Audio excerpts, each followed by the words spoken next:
demons, new nightmares, shocking answers, and troubling new questions. MTV presents the season finale of the Maxx, a special hour-long Maxx Fest that will have you crying out with sheer wonder at the animated series that questions the meaning of life, the finality of death, and what's really the best way to reattach your head. MTV's Oddities presents the Maxx 1 hour season finale tomorrow night at 10. Don't forget your magic clay.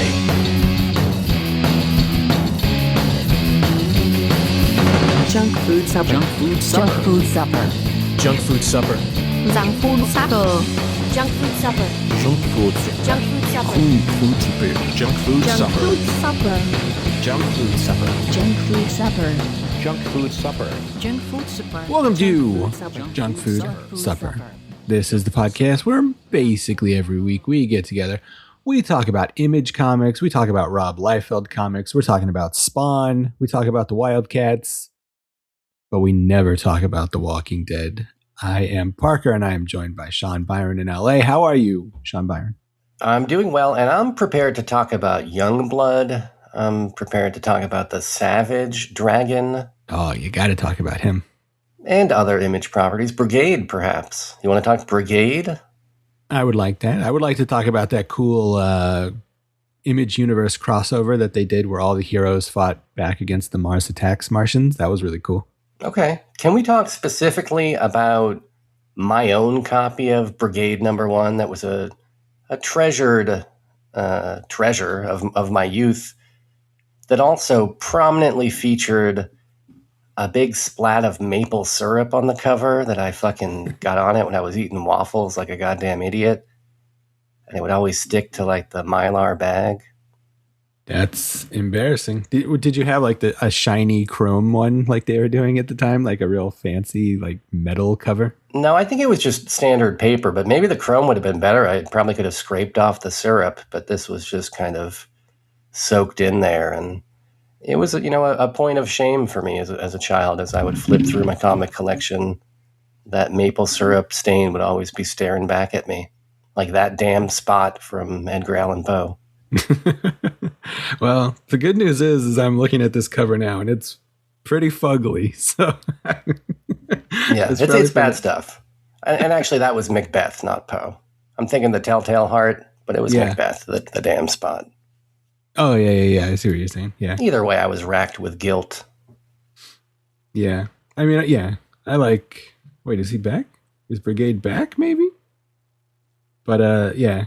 I'm not a Rob Liefeld hater the way that some of these kids are, but this is not a good cover at all. Honestly, I could not even tell you thing one about Brigade. My memory is that it was an entire team of dudes, but was Brigade just the one guy?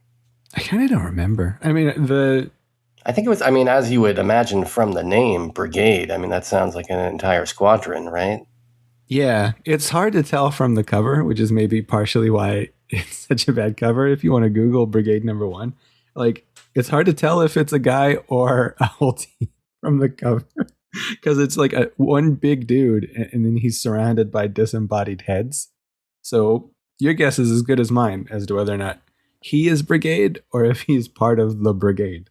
Well, actually, that's not the cover that I had. I had this gatefold wraparound. You see that one? That's kind of more of a bluish kind of. There's like a space field background. Okay, I think I see this one. First eBay result I see is some guy selling it for $57 on eBay. So I guess I really did fuck up with my maple syrup fiasco. Oh yeah, you blew it. But probably if I go over to sold, none of these have ever sold.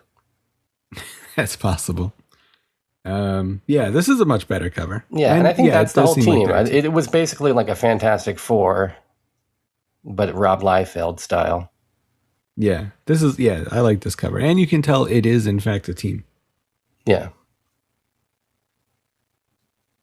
So that was a thing that I remember about Image Comics is spilling. I think it was probably Aunt Jemima. There's no resale value in Aunt Jemima. If you had spilled maybe some other kind of Mrs. Buttersworth. Yeah, Buttersworth is, that's these days. Yeah, that goes for a lot. That vintage Buttersworth. I made a big mistake in investing in Log Cabin back then. Didn't go that's anywhere. no good. The bubble burst on Log Cabin a long time ago. Yeah, well, so that's going to be later on in the show. We'll be diving even deeper into Image Comics, if you can believe it. Yeah, it's going to be a deep dive into perhaps the weirdest Image Comics guy, the Maxx. Yeah, well, and also Sam Kieth. Yep. He's probably one of the weirder guys there, I would think. Oh, most certainly one of the weirder guys anywhere. Yeah. But what about you? What have you been up to? Have you seen movies or anything like that? Nothing as great as seeing movies. I did make a short video this past week. Oh, see that thing that I made? Space Drugs? I've got it in my watch list. I haven't checked it out yet, though. Oh, man. You got to watch these Space Drugs. You want to pause the show and watch it for 3 minutes? All right, I'll do that. Let me find the Space Drugs. Tell me more about the Space Drugs. Well, it's a tribute to your friend and mine, Sean Connery. Kind of prompted by, watching all of these James Bonds. I figured I should put together a tribute to the man. Okay. It's on the Junk Food Dinner YouTube channel, so it should be easy to find. Yeah, I just searched for Space Drugs, and that surprisingly didn't make it pop up. Surprisingly, our SEO has not yet conquered the vast library of YouTube. Yeah. But all right. Well, I'll watch it I'll watch it a little later. Okay, watch it a little bit later. Tell me what you think. I think you're going to enjoy it. Okay, I'll watch it during the break. And so I made that. I was happy with it.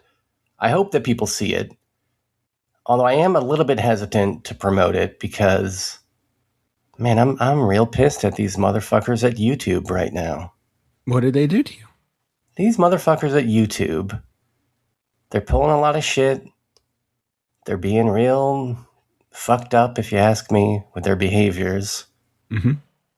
And I don't know. And it's put me on edge, if I'm being honest with you. Yeah, I've heard that they're being shitty. I don't know what the details are, but I feel like every YouTuber I watch leads off every new video with YouTube's being shitty, but we're back. Well, they do this thing where, they're running ads on our videos. Okay, fine. I guess that's how you guys pay your bills or whatever. But within the past few months, every time I log in to upload one of my dumb videos, there's this big message, hey, join our monetization program. You could make some money. And I'm like, oh, well, probably not. This is stupid, whatever. But then I looked at it and I'm like, oh, actually, there is some money to be made here. Not a ton, but I'm like, might as well jump through these hoops for this because, if we don't take this money, it's just going to all go to YouTube. And so I jumped through the hoops, and the hoops are, positioned in a way that it requires a lot of effort to jump through. I'm, sending them all my personal details and all this kind of horse shit. And then they have some fucking AI review process that looks at our channel and is like, nah, you don't qualify. And I'm like, well, you guys have been begging me to join for months. What do you mean? And the justification is that our content appears to be copied from another channel. And I was like, well, that's not right. And so the way that it works is you can, if you want to appeal their decision, you can record a video of yourself basically talking to camera and appealing their decision and explaining why you think that they're wrong. And then a human will watch that and then get back to you or whatever. So I do that. I record a stupid video. I'm like, I don't know what you're talking about. This stuff is not copied from another channel. And then later in the day, I think at 10 p.m. or something. So I'm not sure what country this person was in who reviewed it. They just closed the case with nope, denied. It's like, well, then what was all this effort for? So fuck those guys. I guess they're going to take 100% of the ad revenue for anything that's on our channel. And for that reason, I'm kind of hesitant to even promote it. But, I made this video and I guess you could go to our archive.org, /junk food dinner page. If you want to see the video, it's there. You can do that without, giving any money to YouTube, who it turns out are a bunch of shitheads. Yeah. What's that new like conservative YouTube we should start posting there? Like we'll just like add like little clips at the end that say like Trump is good. You know? Oh yeah, They'll like monetize True us. Social, is that what it is, or do they have an actual video site now? There it's somebody. There's like some like YouTube alternative, but it's mostly for like conservative folks, I think. I forget the Check name. out this video. Check out this. We got 3 minutes to kill. Come on. I mean, what kind of big plans you got for the top of this show, anyways? All right, let me see. Here's the All right. link in the chat. It's on archive.org/details/space-drugs. Okay, you just want me to watch this quietly on on the show? Yeah, just watch it loudly and we'll talk over it. You know, let's get your reaction to this. Okay. All right. Here's a I lady. guess tell me when you hit play and I'll hit play as well. Oh, well, I already hit play. Let me go back.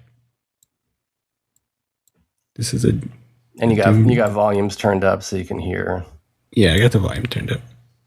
what's going on. The premise of the video is that Sean Connery has a dangerous addiction to space drugs. Okay. He's going to tell a little anecdote about the time that he was offered space drugs in a men's bathroom, and then we'll find out how that affected his behavior in his life. Okay. All right. I'm gonna push play. Okay, let's, all right, 1, 2, 3, I was in the play. restaurant, I was Three. having dinner Right. with Michael Caine and his wife, and Okay, so he's in the restaurant with Michael Caine and Donald Sutherland. we're in, I can't remember which one, I think it was one. Donald Sutherland's wife is there. You know, they're having dinner. I went to the toilet, and suddenly... Oh no, what's happening, Bowman? Is this those? I know these aliens from somewhere. Is this? Those are the aliens from Wham Bam Thank You Spaceman, an alien porno from the 70s. Yeah. I've seen that trailer like 400 times. We got some clips of Outland. We got some Zardoz going on. We got some Bonds. Yeah. Oh, the Untouchables is included here. Oh, I like when you should have told me De Palma was involved. You know what music video that is? Is that the Prodigies? Oh yeah, dude. You know Smack My Bitch Up. I know my Prodigies. I remember that time I had a friend who, like, when the guy from the Prodigy died, I made fun of him on the internet, and I had this friend who was like, "I can't be your friend anymore if you're making fun of the Prodigy." It's serious business. Yeah, it's very serious. You've seen this interview with Barbara Walters, right? Where he talks about how much he loves to slap women. Yeah, it was a different time. Cut that in here. You know, that's my tribute to the Prodigy If you have tried everything else, and Homeboy from the group who died. you can't leave it alone. So many of our great, you know, pro slapping artists have passed. Connery, the Prodigy guy. Yeah. Say it again. And get into How many movies does he slap women in? Did you like have to watch Yeah, every he's- single one of his movies? He's doing a lot of domestic violence. I think that's The Offense by Sidney Lumet, which is a movie entirely about domestic violence. He just drop a bookcase on an old lady. What is he Yeah. touching this lady's booby for? Oh yeah, that was in Zardoz. You don't remember that? He just gropes ladies like crazy in that movie. I've never once seen Zardoz, I'll be honest with you. Are you serious? I thought wasn't it on JFD or no? I don't think so, no. Holy shit, we gotta do Zardoz if that's true. Yeah, Check out his cool hat. You like that hat that Connery's wearing? I do like that hat. Man, this guy is a pervert. Yeah. Sean Connery, what were you thinking? Was he squeezing one out? Yeah, in bed. What a I was doing pervert, needle this drugs? guy. This is what happens when you do needle space drugs with aliens, Bowman. He's going nuts. He's on the moon. Freaking What out is on the it? moon. Why is he on the moon? That's from one of the Bonds. I think it's from the Vegas one, right? Diamonds Are Forever, I believe. Okay, yeah, I don't remember. I'll have to rewatch There's it. a lot of weird stuff in that movie. Probably the best Bond. Now he's tripping out with a bunch of hippie space ladies, having group sex. Now I'm starting to feel like we should take space drugs. Maybe the point of my video was lost. I would love to take space drugs. I mean, if it resulted in you having equations projected over your face like he does right here. I like this interview where Connery yells at a reporter and asks him whether or not he's wearing a jock strap. It's a fun moment in his career. I like this. Is it on? Have you put it on Letterboxd yet? It's not on Letterboxd. I guess I should. It's only 3.5 minutes, but maybe I will. I'll tempt fate. I'm gonna log it. See if it gets all my other shit deleted. Oh, But there it is. There's Space Drugs, the video too hot for the YouTube monetization program. Yeah, that monetization program. Those YouTubes. They're ruling things with too much of an iron fist. I don't like what they're doing over there. Yeah. Yeah, it's insane. But I do like your video. Well, thanks. Share it with your friends. Maybe I will. All my friends already saw it in the Discord, though. That's where all my friends that's live. true. And this Jackie Chan, he's crazy. Speaking of the Let's Discord. not get into it. Too controversial, that Jackie Chan. I agree. I don't want to get bummed out. But now, to make a video like this, and I think we talked about this maybe with your last video a little bit, but like, are you just like picking movies and scrubbing through them? Or like, do you remember these scenes from movies and know you want to use them? Or like, do you have to actually watch 13 Sean Connery movies to make a 3-minute clip? It's a combination of both. It's usually I'm listening to a song, and whenever I'm listening to any song, like these days, like since I started making these videos, I tend to start trying to sync movie images in my brain just to see if anything hits. And if I get to a point where I feel like, okay, I've got some anchors on a song, I'll start it. And then, like this, it was kind of just like this is a song that actually was on a JFD 6 years ago, this remix of Space Drugs with Sean Connery. And I always kind of wanted to do something with it. So this was easy because it was like, okay, just Connery movies. I saw all the Bonds. I had an idea for, the Moon stuff and some other stuff. And, Smack My Bitch Up was obvious. So, and then there's a little bit of like, okay, I've got gaps to fill. Let me grab a few more Sean Connerys, even, like I haven't seen The Offense, but I saw that it was about domestic violence. And I'm like, okay, this will definitely have some shit in it for me. And it turned out it did. Yeah. That's fortuitous. I love when when a guy comes out on Barbara Walters, talks about how much he likes hitting women, and he's been in a movie about hitting women. That's fortuitous. That's fate. Yeah. Yeah, it turns out, in some cases, life imitates art, I guess. Yeah. Yeah. But yeah, that was my big story of the week, was making Space Drugs and then feeling like I wanted to overdose on them after getting rejected by YouTube's monetization program. Yeah, that's understandable. I think everybody's going through it. There's this comedian I like named David Angelo, and on Twitter, he was going through the same thing where they told him, like exactly what they told you, that he stole his content from a different channel, but like all his content is just like him talking into a camera, like with his human face. And that's actually the thing, is like I'm actually not trying to monetize Space Drugs. Like this one is marked for non-monetization because it does incorporate copyright music, etc. But I went through the process of like uploading 100 of our supper episodes, stripping out the copyright music. It took a ton of fucking time. And it was those videos that they said were stolen from somewhere else, and so that they didn't qualify. And I'm like, yeah, they're stolen from me. Like I produced them along with 2 of my friends. Like what the fuck? Yeah, that fucking YouTube. Anywho, well, let's of just all keep the making bullshit, new channels until. Yeah, well, yeah, I could do that. Yeah, but of all the bullshit in the world, I mean, this is ranks pretty minor. Not to me.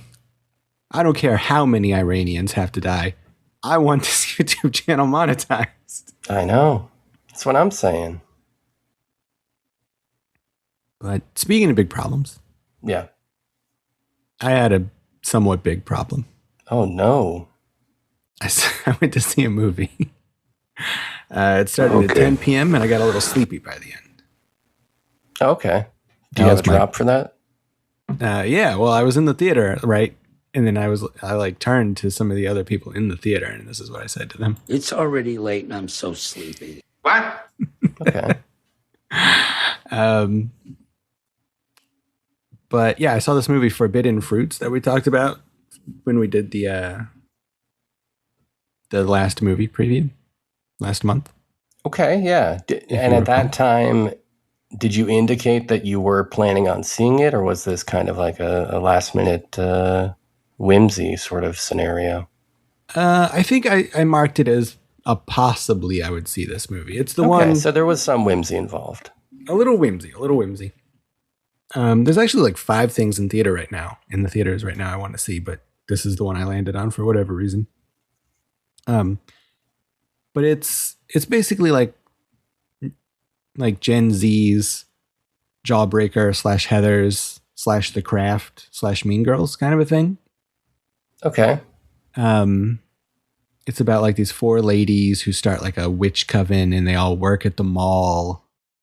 And then like there's some kind of a murder conspiracy going on.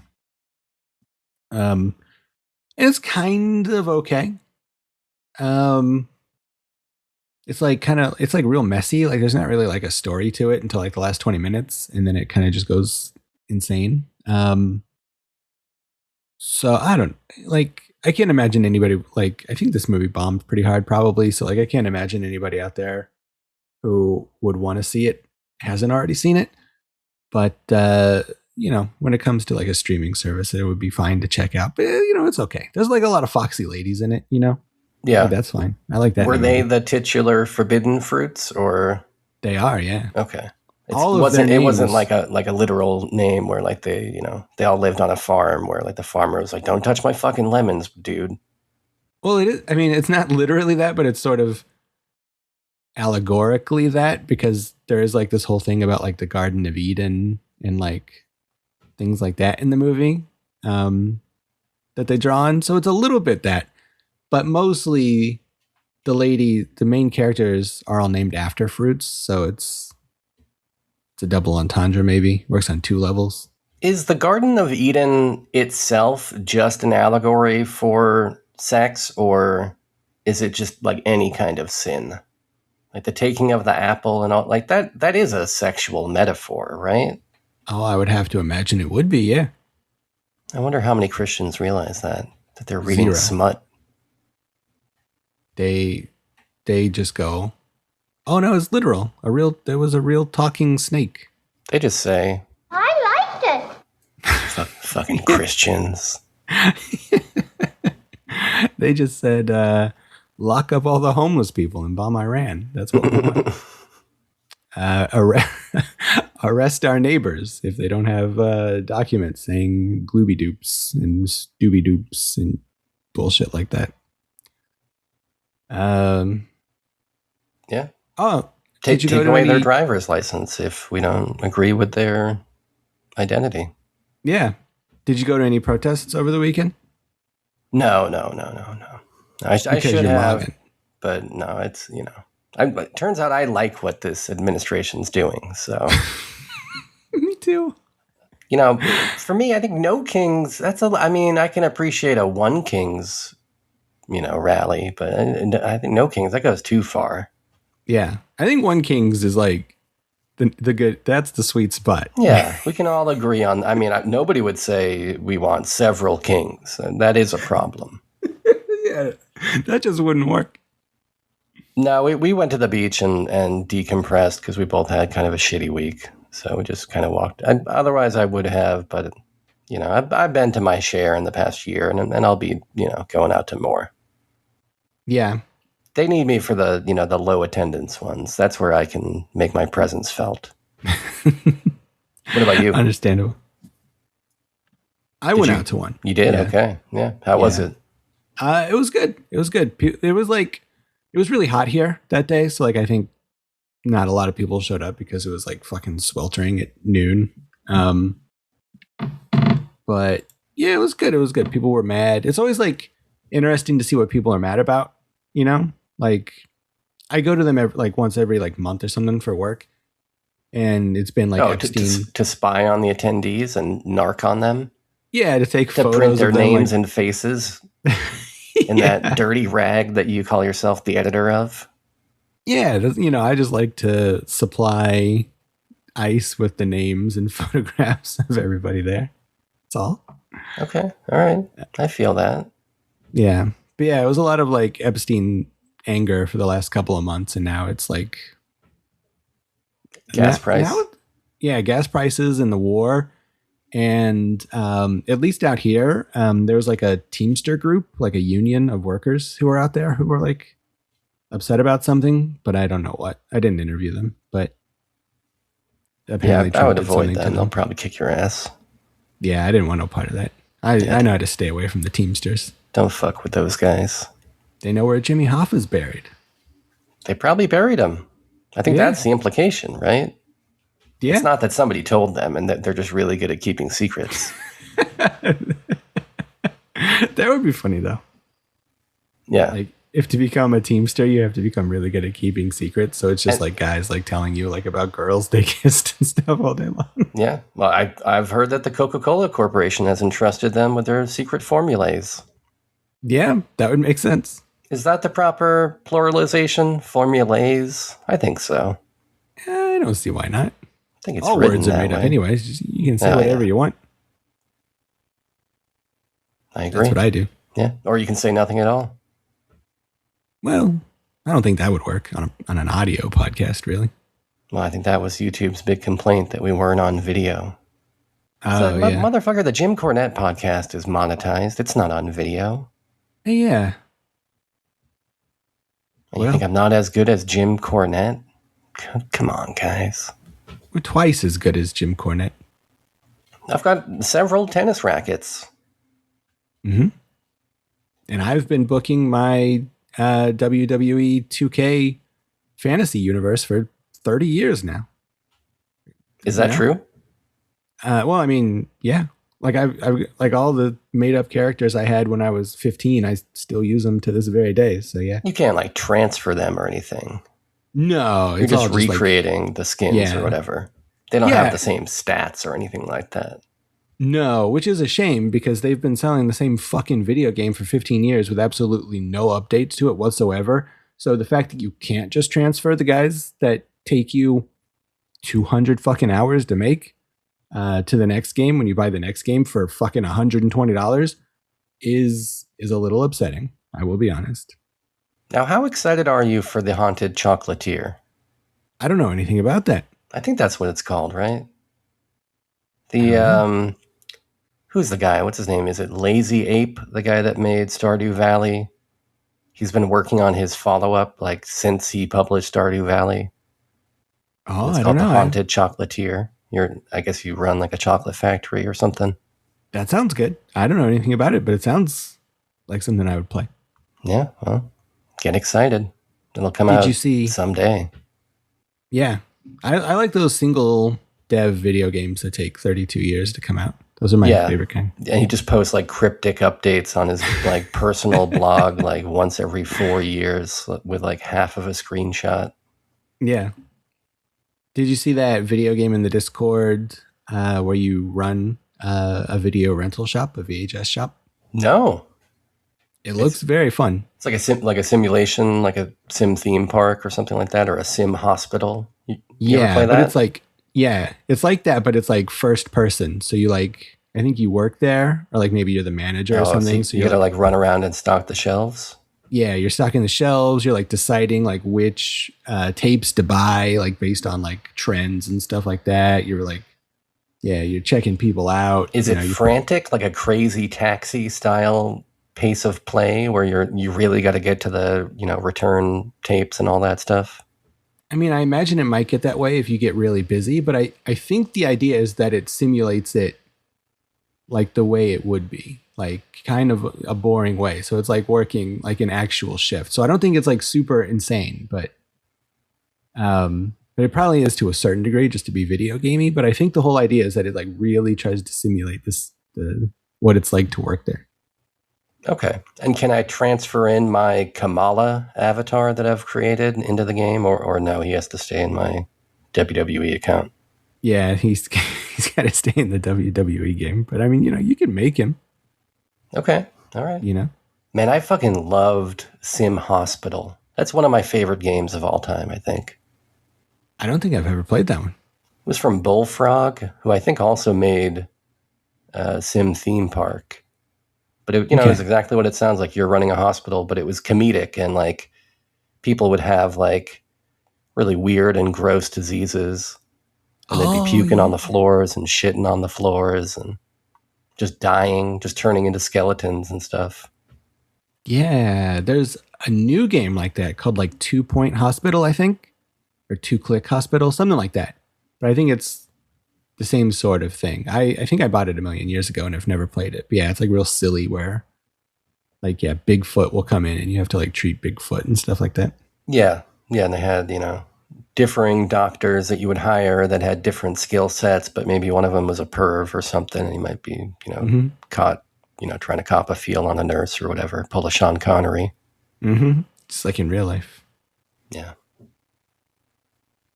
Anyhow, yeah. That was Sim Hospital Chats. Yep. Speaking of hospitals. Let's.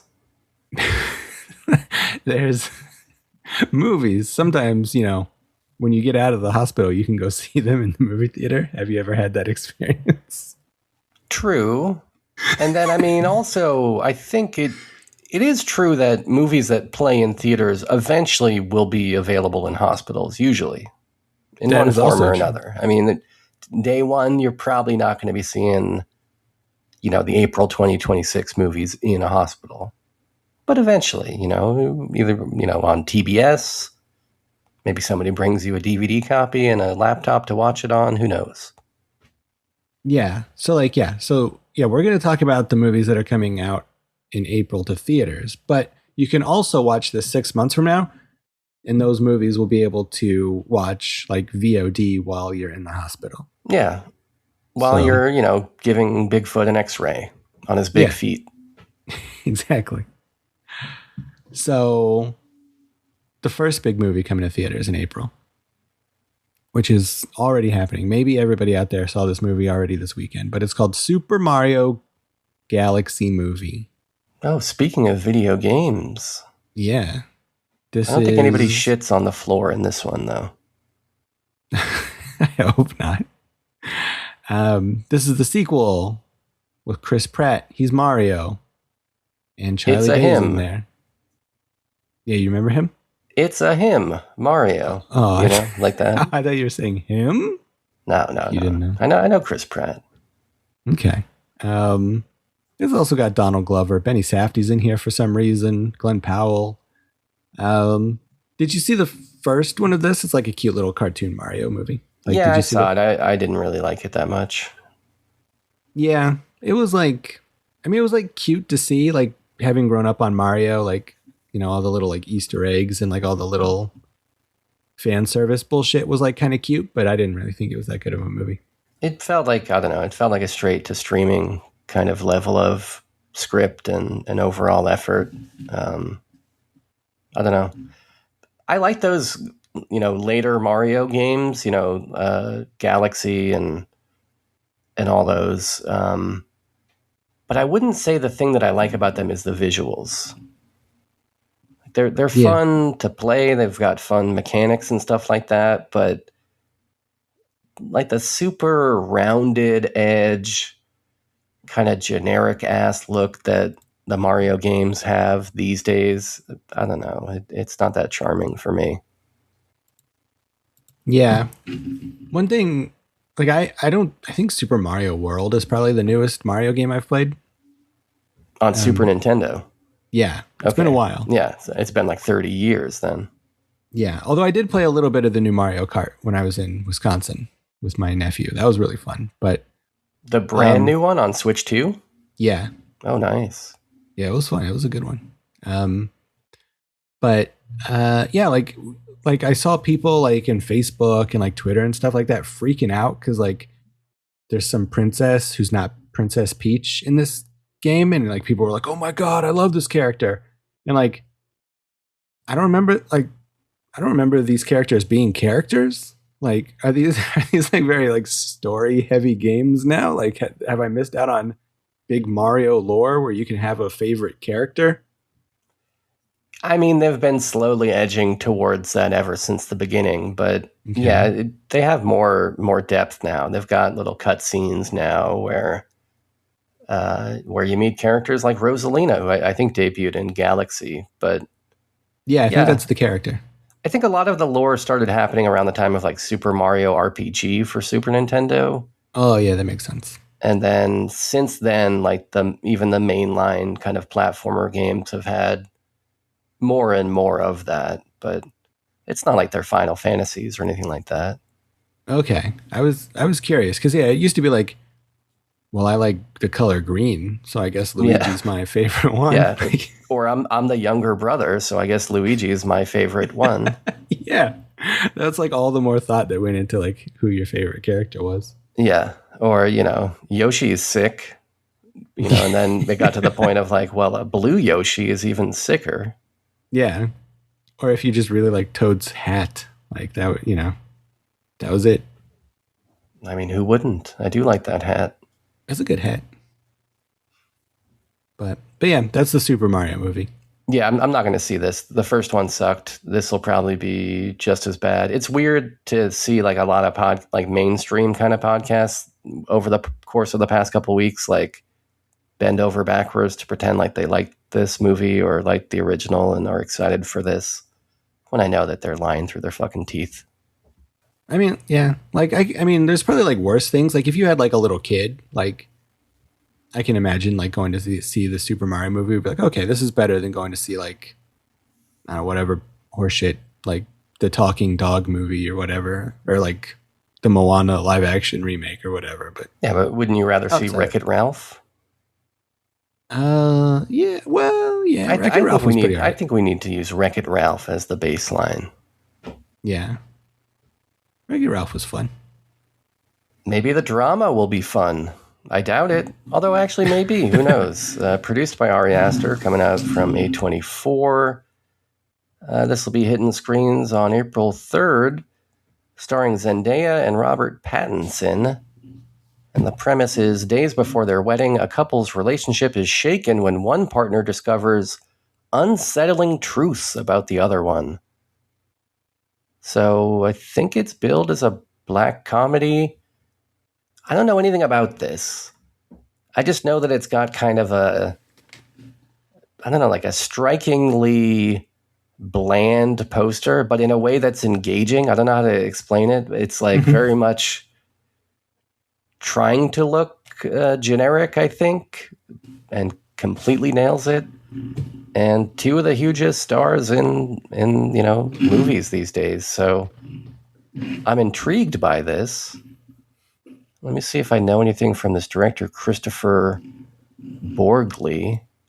Yeah. Oh, he did Dream Scenario, which I really loved. Okay. Yeah, I have a friend who really likes this director. So she's like, oh, Sick of Myself. He also did Sick of Myself, which I love. So yeah, all right, I'm in. Okay, yeah, I haven't seen Sick of Myself. Did you see Dream Scenario? Or the Nick Cage factor scared you off? Well, I never heard of it, but now that part has scared me off, yeah. I think you definitely heard of it. It's the movie where Nick Cage is like a regular guy, but then everybody in the world starts dreaming about him. He starts appearing in people's dreams, and he's like, why is this happening? And he can't explain it. I don't know. I never heard of that, but that sounds like real life. Like that's kind of how Nick Cage works in real life. Yeah, very true. Anyways, yeah, so the drama, kind of a cryptic, maybe a darkly comedic movie starring Zendaya and Bobby P. Okay. Yeah, I'm into this. This director also was apparently working on the new Bret Easton Ellis adaptation for a while before leaving the project last year. So I'm all about this fucking guy. Okay. All right. But yeah, this I saw the trailer for this a while back, and it looks pretty good. So I will probably see this weekend, actually. But will we be seeing something called Pizza Movie. You know what? Start. I might. Yeah? Well, I'm intrigued about it. Okay. Well, in this movie, it stars Gaten Matarazzo, the kid from Stranger Things, the kid who fought Dennis Gordon in the climax. In this movie, 2 college roommates take some special drugs called mints and experience a terrifying hallucinogenic high. The only way to counteract the drug is to eat pizza. Oh, it sounds like maybe these are space drugs. That very well could be, yeah. Oh, friend of the show, Sarah Sherman is in it. Oh, yeah. The squirmster herself. Yeah, my mortal enemy. Old squirm dog, we call her. This is coming to Hulu and Disney Plus, a Hulu original movie. So I don't even know if that's going to be in theaters, but a movie about teenagers doing drugs made by Disney does not do a lot for me now in retrospect. But what if it was made by a Gen Z internet sketch comedy duo? Oh, is that right? Yeah, Britannic, I guess, is the name of the team. Okay. I don't know them. I guess they worked on SNL for a bit. They were on some podcast this week. Maybe it was Comedy Bang Bang. And they talked about the premise of the movie, and it sounded fun in the way that, the creators of it were able to pitch it. So I'm intrigued. It sounded, a little bit like a Dude, Where's My Car type of a thing, or, something along those lines. I do love that movie. And I love pizza. Okay. Well, yeah. All right. Well, maybe I'll watch this then. Will you be watching A Great Awakening? I don't know. It's like somebody asked me if I was going to be watching the Great Awakening, and you know what I said to him? It's already late and I'm getting sleepy. It's not awakening. I'm sleepy over here. Of course. You know what I'm saying? Well, this is an upcoming American historical drama film that follows the friendship between George Whitefeld and Benjamin Franklin. Okay. And it's about Whitefeld's impact during the Great Awakening religious movement. I guess George Whitefeld was a priest. And this will be hitting theaters. Pretty exciting stuff. Benjamin Franklin and a priest and their friendship. Yeah. Only in theaters, it says on the poster. It's probably going to be in IMAX too. Only in that's the only place. That's the only scale grand enough for a film like The Great Awakening. Yeah. Starring a cast of people, none of whom have a Wikipedia page. Written and directed by and produced and everything else. Not a single name on this Wikipedia page is clickable other than Benjamin Franklin. But we're going to be putting this in theaters. Yeah. It says that the company that made it received $2.6 million in tax credits from the Pennsylvania Film Office, which probably means that the budget for this movie is $2.6 million. So that's cool, I guess.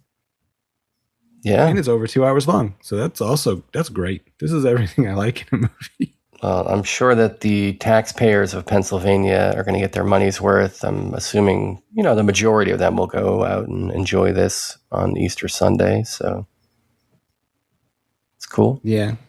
Oh, looks like somebody plays Alexander Hamilton in it. They should have led with that. That son of a bitch is popular right now.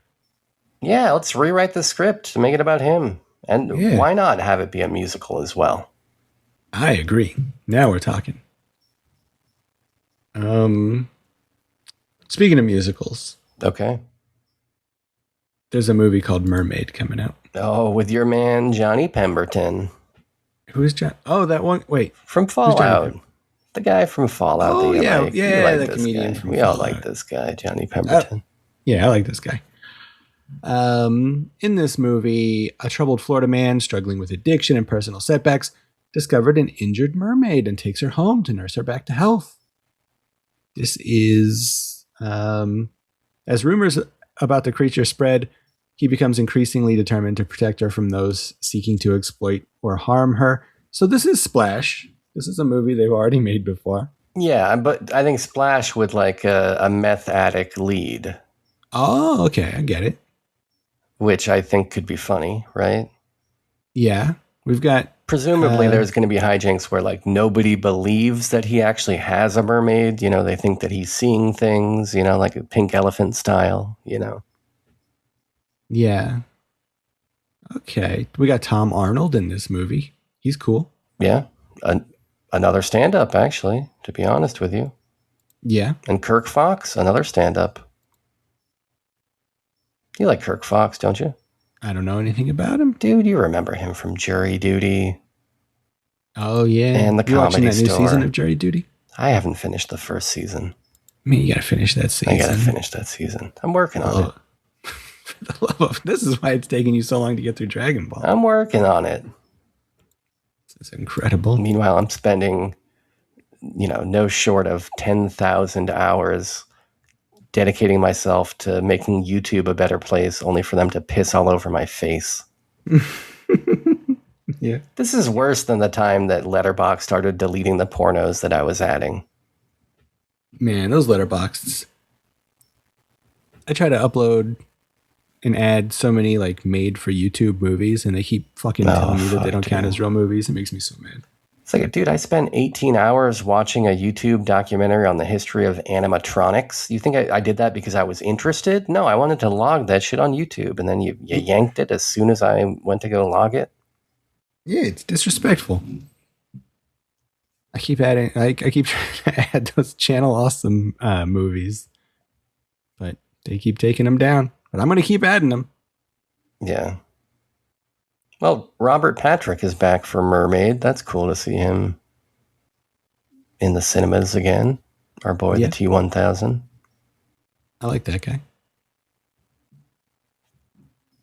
This looks funny, though. I think I would... I'm going to bookmark this and maybe consider it for later. Okay. What about Outcome, an upcoming American black comedy film directed and co-produced by Jonah Hill, starring Keanu Reeves and Jonah Hill and some other dudes. Dudes like Cameron Diaz and Matt Bomer. It's about an actor who's been sober for 5 years. He's taking a break to build a new house. However, he receives a call from his crisis lawyer who reveals that somebody's blackmailing him with a video of questionable content. And then he's going to try and find out who he has wronged in the past in order to make amends with the blackmailer. All right. This premise does not sound very promising, I got to be honest. Very lengthy premise. I actually kind of did some editing there because there's a lot of words in this premise, and I don't think they really add up to very much, but impressive cast list. We got David Spade. You got Martin Scorsese, Drew Barrymore. All these people that I'm sure are in the movie for 2 seconds, but prominently featured on the Wikipedia page. You know anything about this? Is this a I mean, it says black comedy, but the premise, I don't know, it doesn't even sound comedic. Yeah, not at all. Yeah, I don't know anything about this. Jonah Hill, did you see that movie he directed mid-90s that came out a few years ago? No, people liked it, but I never saw that. Yeah, people love it, but I thought it was pretty mediocre, so I don't know if I'm ready to follow this Jonah Hill to wherever he goes. Okay. But maybe. I mean, I like Keanu Reeves. I'll watch whatever he does, basically. I trust him. What about a movie called Thrash? Now, this is about the Bay Area metal scene in the early Shelby 80s. loves it. This is a survival thriller with no plot description at all, but it looks like it's about scary sharks. This is coming to Netflix Yeah. Well, it does have a plot description. It's just embedded in every character's character line here. You see how they did this? And we don't have to go into it, but you see what they did here. That's some insane stuff. Yeah, this is weird. This is unethical. Somebody should scrap this Wikipedia page. Yeah, this does not follow AP style. Yeah. So yeah, basically, like a suburb gets flooded, it seems like, and then sharks come and try to eat everybody. Yeah. Yeah, that sounds good. That sounds like a good movie, though. Directed by Tommy Wirkola, not Tommy Wiseau. No, this is the guy who directed the Dead Snow movies, which people really like. Okay. All right. I mean, if it looks good, but it won't. It's going to be a digital shark. Kind of the only reason to watch a shark movie is to see a rubbery shark flop around in the water. Yeah. And imagine how difficult it was for the filmmakers to get it to do anything. Well, yeah. All right, I'm back out on this. I'm not watching this crap. All right, well, maybe you'll watch The Christophers. Another black comedy, this one directed by your guy, Steve Soderbergh, starring Ian McKellen, James Corden, and some other people. Estranged children of a well-known artist employ a forger to finish his incomplete paintings in order to sell them. Okay, is that really a premise for a movie? Apparently. I guess if anybody could pull it off, it'll be Steve Soderbergh. Written by Ed Solomon. Where do I know him? Oh, he created Bill and Ted. Yeah. Okay. So that's something. We got the Bill and Ted guy, Ed Solomon, together at last with Steve Soderbergh. Had you heard about this? You know about this?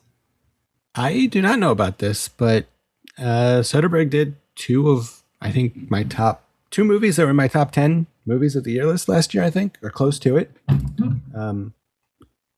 So I'm all in. I love the Soderbergh. I think he's at the top of his game. This sounds boring as fuck, but I will watch it anyway.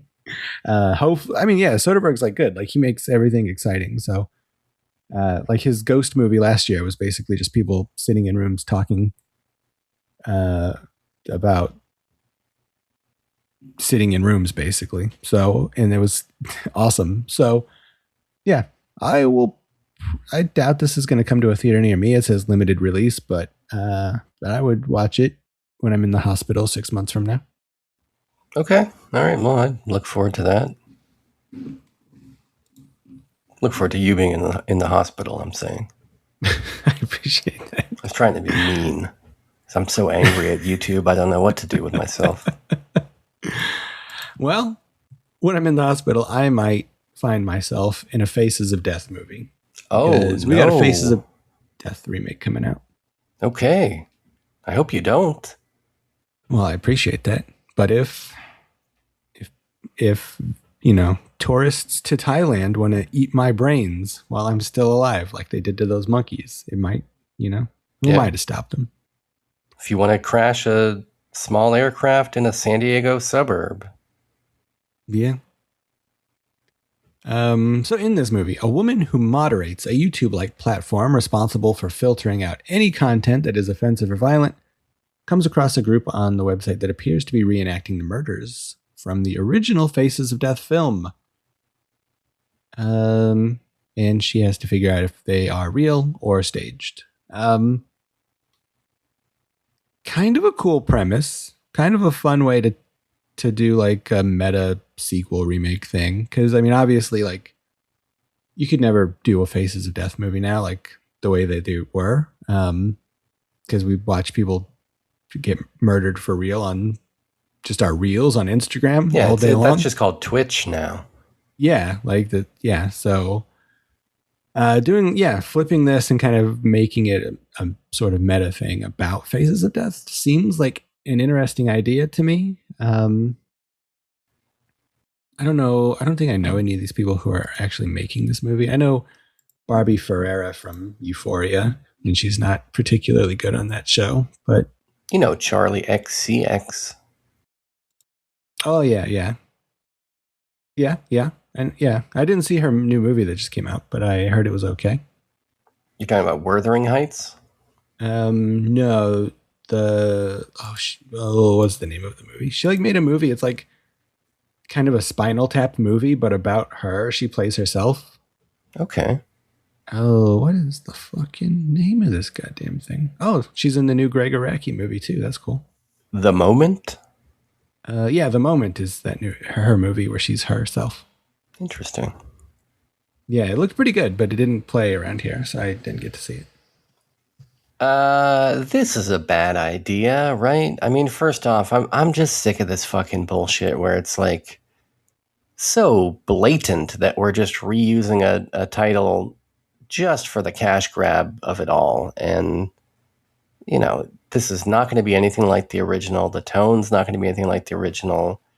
We don't need an exploration of trauma or whatever the fuck this is going to be under the guise of Faces of Death. Like, those movies were what they were. It was a very specific thing that is a part of a certain time. You know, like they are so intrinsically tied to that explosion of content associated with the home video store era.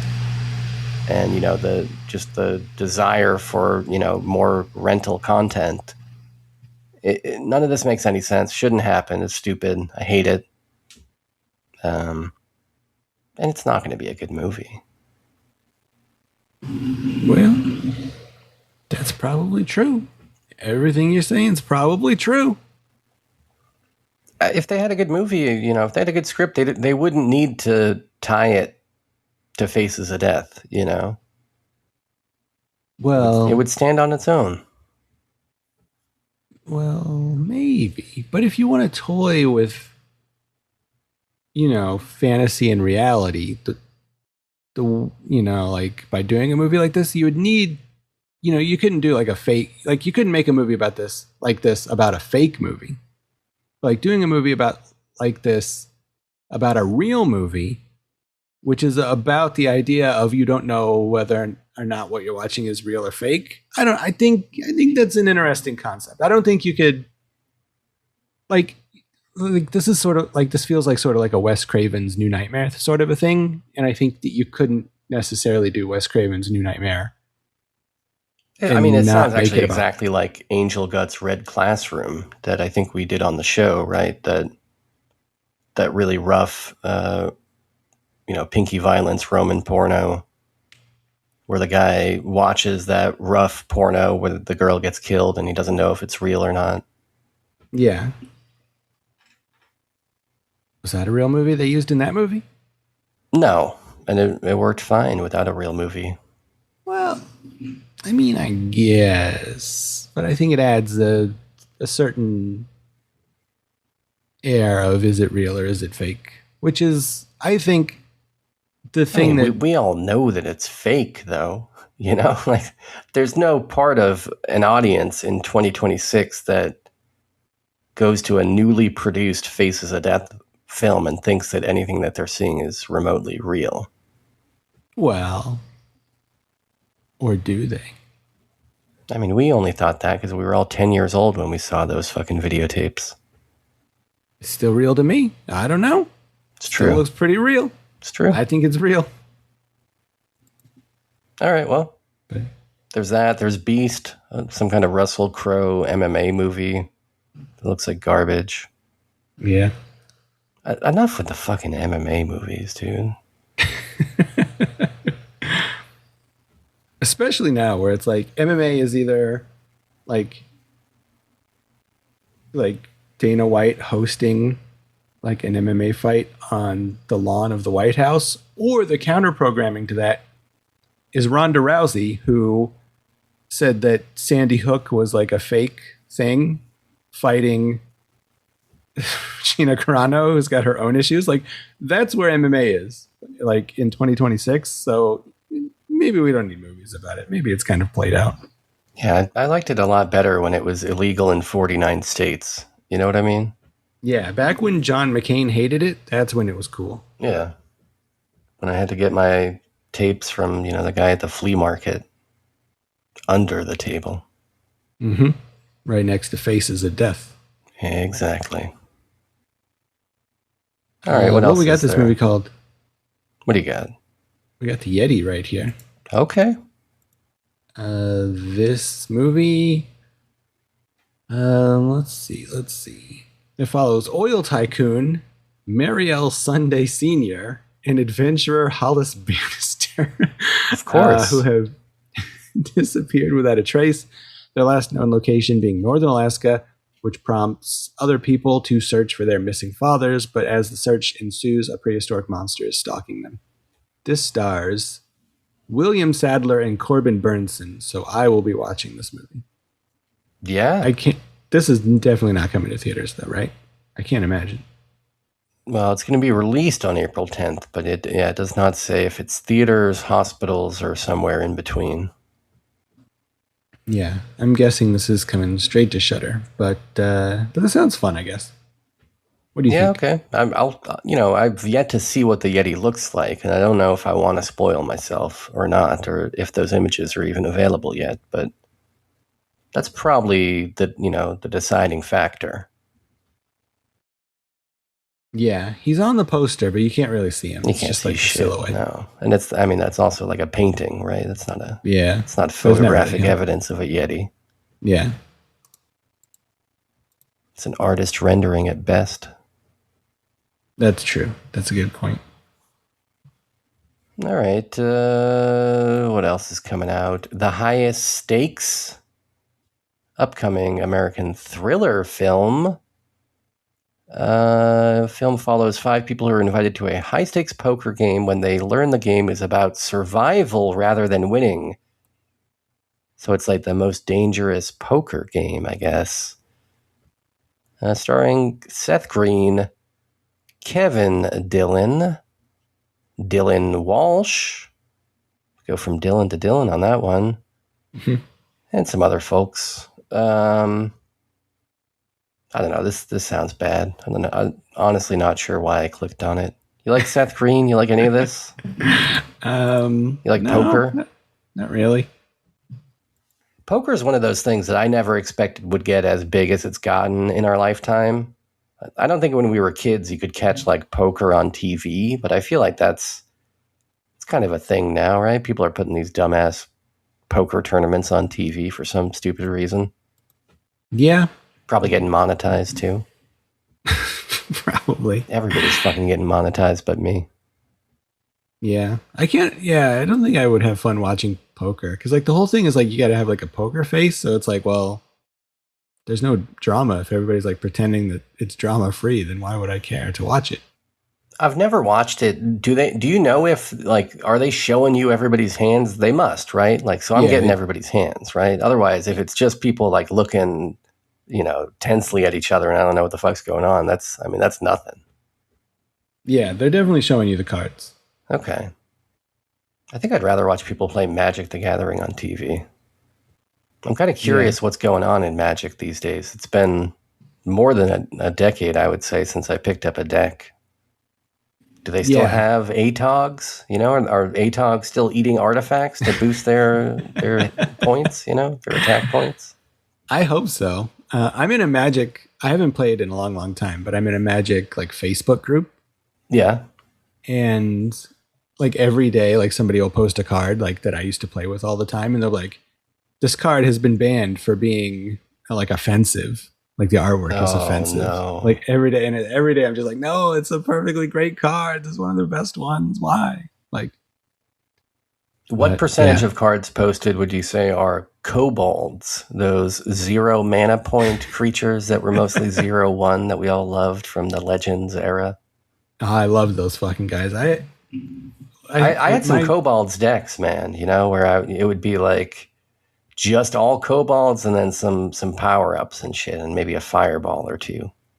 Yeah, my favorite deck was all goblins. Just like Yeah. all a bunch of like 1/1 goblins. Maybe some Curd Apes. You get some Curd Apes in there. Dude, those crepes were fucking rude as hell. That art was great. It was just I love that guy. Like, there's nothing fantasy about it. It's just a But he was in a forest, and I think it was a mountainous forest, so it all made sense, the artwork. Yeah. But yeah, Demonic Tutor definitely banned now. You can't even talk about Demonic Tutor. Yeah. I think there is something like either that's like the most coveted card in the world now. It's like the new Black Lotus, or it's banned. It's one of the two. I forget why it always pops up, but people are always talking about that card. But will people always be talking about this movie, Mother Mary?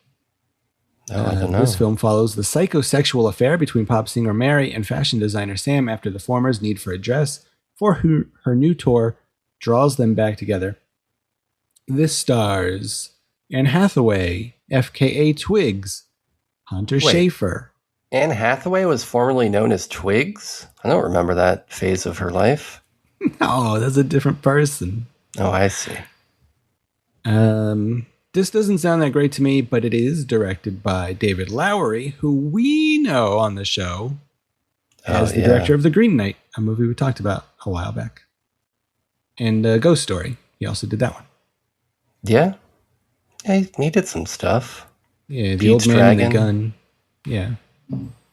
So I'm a little bit interested in this. I'm a big Green Knight fan, so I might check this out. What do you think about it? I think I'll probably wait until you give me the report back. I don't think I'm a huge Anne Hathaway stan, so I don't know if I can deal with her as a pop star for 2 hours or whatever this would be. Yeah, I don't like her very much.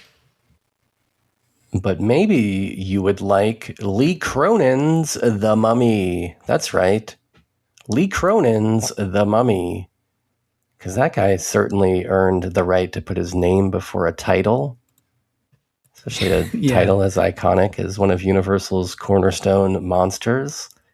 Yeah, this is not a Universal movie, so I wonder if like they had to do that to avoid Warner Brothers suing them or something. Because, yeah, Lee Cronin, he has not done nearly enough to become that guy yet. Yeah, he's done... Let's see what he's done. He's done The Hole in the Ground. Never seen it. Evil Dead Rise. It's better that we don't talk about that. You haven't even seen that. This is the newer one. Oh, I haven't even seen that shit. Yeah, but I do know about the fucking, the scientist notes on wax and all that garbage, right? I saw the trailer. Oh, yeah, that's right. Yeah, you know about that. And The Mummy, which was, now titled Lee Cronin's The Mummy. That's it, right? Yeah. It's always done. So, yeah. Your third movie, you're coming out talking about Lee Cronin's The Something. I think it should be Jack Rayner's The Mummy. He's the lead actor in this. Also a no-name, but he's got more credits. Dude's been in like 10 movies, so that's something. Yeah. I don't know. This will be bad, right? This is a Blumhouse, Warner Brothers distribution. You got James Wan producing. Yeah, it looks very much like a James Wan movie, like sort of spooky, religious spookiness kind of stuff. But it is interesting that so far, it's April 1st, or I guess whenever this comes out, April 15th or whatever, like only 4 months into the new year, we've had a Mummy movie, a Dracula movie, and a Frankenstein movie. Yeah, and last year featured at least one Wolfman, I think maybe two, and a couple Frankensteins. Yeah. These guys are back. Yeah, they're back at it. No Invisible Mans as of yet. Well, I guess that one came out a couple years ago, but yeah, I think there's like a Creature remake happening. So yeah, it's kind of wild that these guys are back. But that's the only notable thing about this. I don't know. I'll probably see it just for fun, but it doesn't look that good. Yeah. What about Normal? This action flick starring Bob Odenkirk. Oh, yeah. Sheriff Ulysses, played by Bob Odenkirk, comes to the sleepy town of Normal, Minnesota to serve as temporary sheriff. A bank robbery leads him to find a criminal underground. Also featuring Henry Winkler as the mayor of this town. Yeah. This director, people really like him. Like he did Kill List, which people really like. High Rise, I think people like.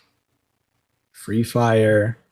I don't know. Like people who like exploitation movies like kind of really like this guy for whatever reason. I've only seen one of his movies, the remake of Rebecca, which sucked real bad. But I don't know. People like him. So if he's doing a Bob Odenkirk movie, maybe now's the time to jump in and see what he's up to.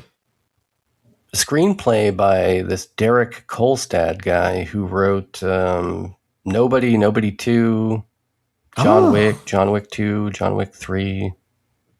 All right. All right. Well, I'm definitely in now. What else we got? A bunch of nothing, a bunch of crap. Yeah. Oh, the Michael Jackson movie. Antoine. Yeah, it's finally Fuqua's happening. doing that. I feel like I've heard, buzz about this or bubblings about this for many months, and now it's finally coming out. Yeah. Yeah. Then there's also this movie Over Your Dead Body, which I just saw the trailer for before Forbidden Fruits. This is directed by my man. I don't know how to pronounce it. Jorma? Yeah. Yorma? Yeah, I think it's Jorma. Okay. Well, maybe from it's The Lonely Yorma. Island. I think actually maybe it must be Yorma.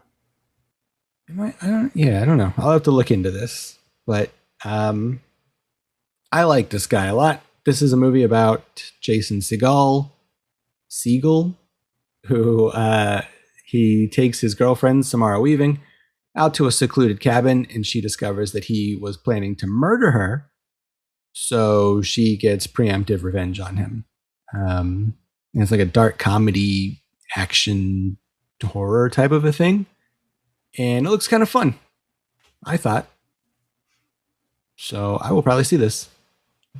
All right. Yeah, I mean, I'm kind of neutral on Jason Segel. I mean, I enjoyed How I Met Your Mother as much as everybody else did at the time, or maybe approximately as much. But since then, I feel like he's on that Apple TV show about a psychiatrist or whatever. That I don't know. I thought it was kind of annoying. I'm not sure that I liked his Muppet stuff either. So I don't know. I'm a little bit neutral on the guy, but maybe this might be the thing to turn me on to him. Yeah, I think he's good. I think the only other thing that I saw was Apex, an upcoming survival action thriller, directed by Baltazar Korma, something like that. Baltazar Korma. It's got a lot of accent marks. Yeah, Cormacor. Anyways, it's about a rock climber played by Charlize Theron who finds herself being hunted by a hunter. Isn't that a funny turn of events? The hunter is doing the hunting? Wow, now I've heard of everything. Played by Taron Egerton. And now she must work to outwit the hunter. Who's writing these premises? They're like uniformly bad. They're either like super underwritten or super overwritten. It's insane. I guess this is going to Netflix. I don't even know why the fuck I mentioned it. Because I'm not going to watch any shit that goes to Netflix. Eric Banya's in it. I don't know. You like a rock climbing action flick? I don't know. I haven't seen Cliffhanger yet, so I should probably watch that one first. You've never seen Cliffhanger? Dude, you got to see Cliffhanger. That is actually a great movie. That's what everybody tells me. I love John Lithgow. Cliffhanger's a lot of fun. That's the word. I haven't seen it. It is one of those movies, though, where I have in the back of my mind, and this could either be completely true or completely wrong, but I have a feeling like a bunch of people died making it or something. Like think there was like maybe like a cliff collapsed and like 14 cameramen were all killed simultaneously. Don't quote me on that. And like I said, that's probably all wrong, but it's a crazy movie. It's these guys are on real ass cliffs like you wouldn't even believe. Yeah. Well, I mean, it's a good thing that they created that new Academy Award for best casting and not best stunt work. I mean, those casting directors, they go through a lot too, I mean, they're putting their lives on the line. They deserve it. Did we not get a stuntman? I thought that they had agreed on doing a stuntman award. That's not a thing yet? No, not yet. The casting one is like the first new category in 30 years. What the hell?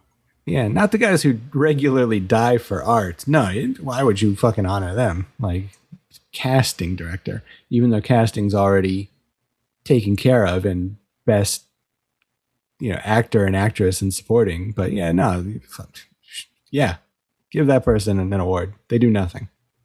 They look at audition tapes. Yeah, put them in. I'm sure they'll get around to best stunt person after they get around to best agent and manager. Yeah. Oh boy. Best vocal coach. Mm-hmm. Anyways, yeah. Apex on Netflix, a streaming service that I don't have and desperately want to avoid for the rest of my life. That's all I'm trying to do over here, Bowman, is avoid Netflix. There's nothing good on there. There's nothing good about it. Well, that's also true. The people that run it, the price point. I swear, even a good movie streamed through Netflix somehow gets like the stink of Netflix shit on it, where it's like, now this movie sucks. You ever have that experience? Yeah, a little bit. They got some kind of, I swear, like, and this sounds like me just being a weirdo. There's something about their video codec. It makes movies unappealing to me. Like, they're using some kind of different codec. I don't know the technical details of whether it's an MPEG-4 stream versus a, MKV. I don't know what's happening, but the movies look bad, and they make me feel bad. Yeah. I mean, it does upset me because, like, they get a lot of the new Linklater movies for whatever reason. Netflix pays for Linklater movies. And it does pain me to have to go to the streaming service that has, like, Stranger Things and, whatever else kind of horseshit they have on there, just to find my Linklater. Yeah. Wade through all this garbage about Tiger Kings or whatever. Yeah, 800 documentaries about, like, cruise ships where the people had to drink their own poop or whatever. Yeah. Or the worst, honestly. The thing, actually, I will take the cruise ship shit stories. Just keep me away from these fucking retrospective talking head, I love the movies of 1991 bullshit, where it's like, oh, we got a bunch of semi-famous people to reminisce about old movies and how, oh, weren't movies cool? I don't fucking care, dude.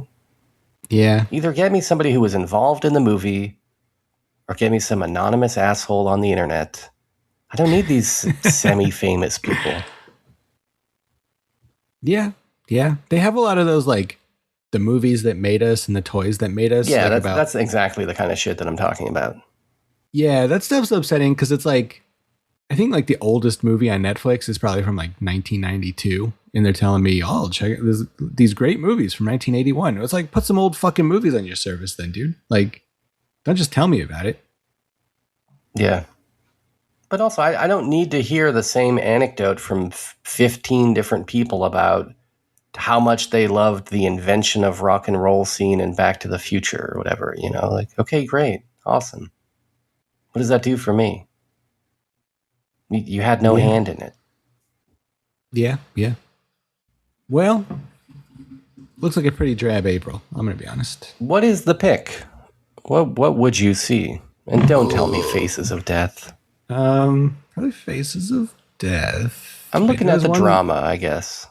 Yeah, I think the drama. That's probably Mermaid. Drama's number maybe one. I'm curious about this Mermaid. I'll probably take a peek at the trailer. Yeah, I think Drama, The Mummy, and Faces of Death are like in that order. Are probably the ones I'm seeing. Wow. Well, hopefully one of those is good. Yeah. Well, we're gonna talk about something good. Okay. Here in a moment. If you guys want to send us some voicemails to let us know what you're going to be watching in April, do so at 347-746-JUNK. That's 347-746-5865. Or go to facebook.com/junk for dinner and hit the call now button. In the meantime, we are going to take a quick break. And then when we come back, we're going to be talking about MTV's The Maxx. So stick around. Shelby loves it. Tired of only hearing your junk food dinner host talk to you? You want to start talking to them? Then pick up your Zach Morris-like cellular phone and dial 347-746-JUNK. That's 347-746-5865. Leave us a message about the movies we've talked about. Did we give a good review to a movie you think sucks? Did we take a crap on your favorite movie? Let us know. Or call it to suggest a movie, or tell us why you hate LeBron James. Remember to leave a name and the city you represent when you call. We are very lonely, and rarely hear the voices of other humans. So dial this number now if you dare. Tell them that he sent you. MTV's Next Oddity. My mind wanders across all the lonely, misguided people in this dark city. It's wet, dark and wet. Full of people who are experts at avoiding reality. It's the kind of weather that penetrates. Dark and wet. With good reason. I'm not sure any of us wants to know what goes on out there at 3 a.m. I did it all for you, Julie. The pain, the sex. Best not to think about it. Just push it down and go on. Lots of other people could use my help, but somehow I always come back to old Maxx. He's big, he's purple, he's heroic. He just may be out of his mind. The Maxx, ruler of the jungle, scourge of the city. Journey to worlds undreamt of. With the Maxx, you've never seen a hero with feet this big. Premieres Monday at 10. This is Julie Winters. She's a freelance social worker and, a leopard queen. This is the Maxx. He's a delusional homeless guy and the scourge of the jungle. This is Mr. Gone. He's a serial murderer and a package of modeling clay. After that, it gets complicated. MTV's Oddities presents The Maxx, premiering Monday night at 10. You've never seen a hero with feet this big. Welcome back to Junk Fud Supper. The movie we're talking about here is it's a movie-length TV show. It's called The Maxx. It's from 1995. This is a classic. We talked about it on Junk Food Dinner about 15 years ago. So if that's fresh in your memory, then congratulations. You're a mastermind. There was once upon a time, there was a collection of artists who were working for Marvel and DC. I think mostly Marvel, though. Who were pissed off that they kept creating these cool-ass, lucrative characters for Marvel and not getting credit for inventing them. So they decided to band together and start their own publishing company where artists would get credit. That was called Image Comics. Which had been a problem in the industry going all the way back, to the Jack Kirby days with Stan Lee and, even before that, I would imagine. Yeah, it was, Stan... Bob Kane and Bill Finger, right? There was a lot of kind of masking of who was responsible for what. Yeah, I think the guys, I forget their names, but the guys who invented Superman, I think, they were screwed out of their rights like pretty early on. I think those guys died pretty poor despite creating the most famous fictional character of the last 2,000 years or whatever. Big problem in the industry. It's still going on. Like people, some of these artists are creating characters that are being used in the movies, $1 billion movies. And the artists and writers who are creating these characters are not seeing any money from that. even new characters like the Winter Soldier and Miles Morales. Like these people get nothing. Not to mention what happens to these artists when they try to sign up for YouTube's monetization program. They get shut down there as well. Exactly. So a big problem in the industry. These guys thought that they would fix it by creating Image. Not sure that they did, but they did their thing. They changed comics, at least for a little while. Guys like Todd McFarlane, Jim Lee, and Rob Liefeld. And Jim Lee is the guy who brought Sam Kieth in. Sam Kieth was an artist who was mostly known for doing he co-created Sandman, and his work on Wolverine was probably his most popular stuff at the time. He was doing a lot of really cool covers for characters like Ghost Rider and Wolverine and Doctor Strange and guys like this. And Jim Lee said, were you into comics at the time? Not to interrupt, but I'm just curious where you were at. Like, do you remember Image launching? Because I remember very clearly a pretty massive push for it, like both from my local comic shop owner, but also Wizard magazine. You know, like at the time I was both a weekly comics reader and a monthly Wizard magazine reader. And it felt like from all sides, everybody was hyping up this new venture of Image Comics.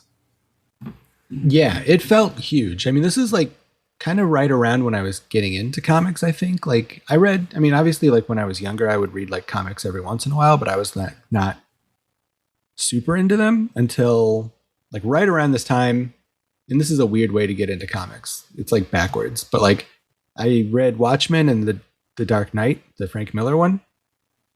And like, that's what got me into comics, even though those are like total deconstructions of comic book characters that probably didn't make any real sense to me because I didn't have the foundation necessarily. But around that time I got into those, and then Image was kicking off around that time. And Image is like made for people who are our age at the time. Like it's just like edgy and sexy and like endlessly violent. Like it was made for us. So like, they were printed with Mountain Dew in the ink. You know, at least that's what it felt like. Yeah. So like, it was made for fellows like me. So that, I was mostly into, I mean, obviously Maxx and Spawn, and I think Savage Dragon, like in whatever Image Comics that Maxx was guest starring in. Cause he was like kind of, he'd show up in the pit or whatever. Yeah. He showed up there, and he showed up in Savage Dragon once and stuff like that. So, and then from there, I kind of went backwards and found the love of my life, Captain America, and all those other guys. Oh, interesting. So for you, Image was before Captain America and kind of the mainline Marvel superhero stuff. Yeah. For a long time, I was into like Image, like was kind of the closest thing to superheroes that I got into, even though, as we'll talk about, Maxx isn't really a superhero. Spawn kind of is, but not really.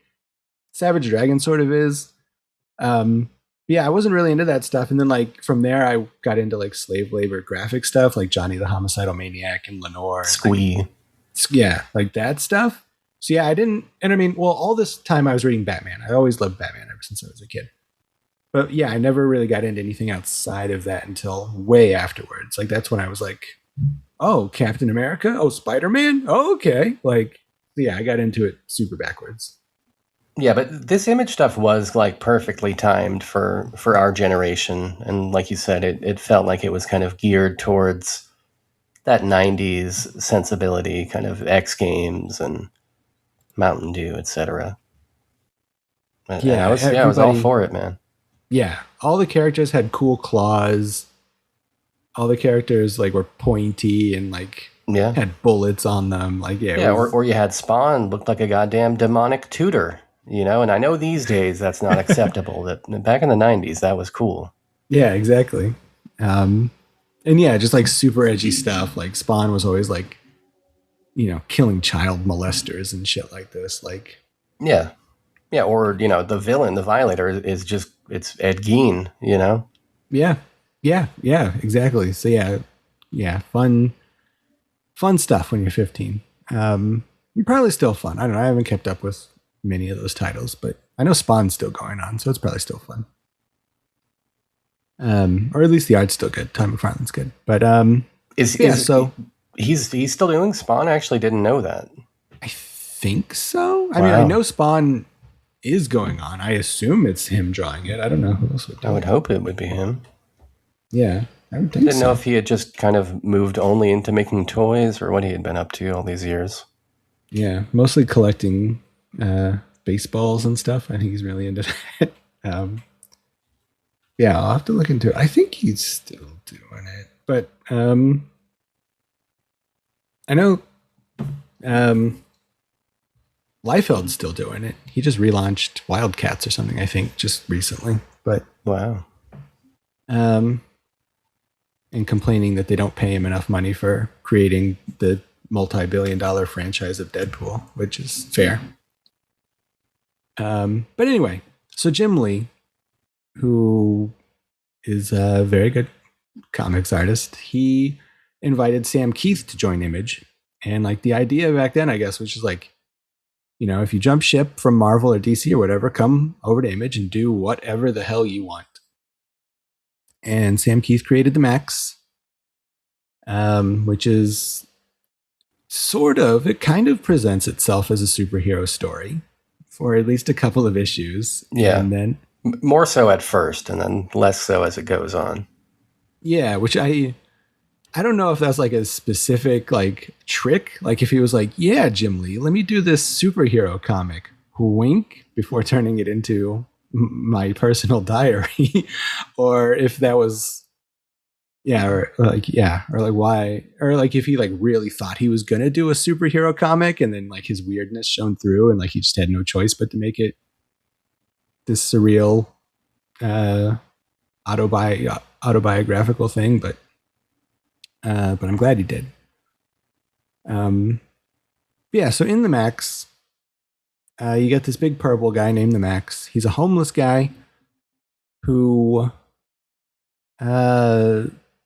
lives in the city. He protects his social worker. He doesn't really protect her. I mean, she protects him, I guess. She's a social worker. But every once in a while, he has a headache, and he finds himself in the Australian outback, but not the actual Australian outback. A prehistoric fantasy version of the outback, where Julie is a jungle queen, and in both worlds, they're being stalked by a sorcerer named Mr. Gone. It's basically Frank Frazetta's outback. Exactly, yeah. Frazetta and Bernie Wrightson were like Sam Kieth's dudes. So a lot of his stuff kind of looks like that. But also he sometimes also draws like the guy from Calvin and Hobbes. He'll mix it up. It's weird. Yeah. So sometimes he draws with a PlayStation 1 console. At least in the MTV version. Yeah, he does weird stuff. So that's the basic plot of this. The TV show came out about 2 years after the comics and is exactly the comics, and it is beautiful. Well, it came out not after the series was done. It came out 2 years into the run. Yeah, exactly. Yeah. Which is really interesting because, I mean, if the TV show would have taken off, they probably would have done a Game of Thrones and outpaced the comics because Sam Kieth was really bad at making deadlines. Yeah, especially towards the end. I feel like it was like 6 months between issues. Yeah, it was rough getting those last few.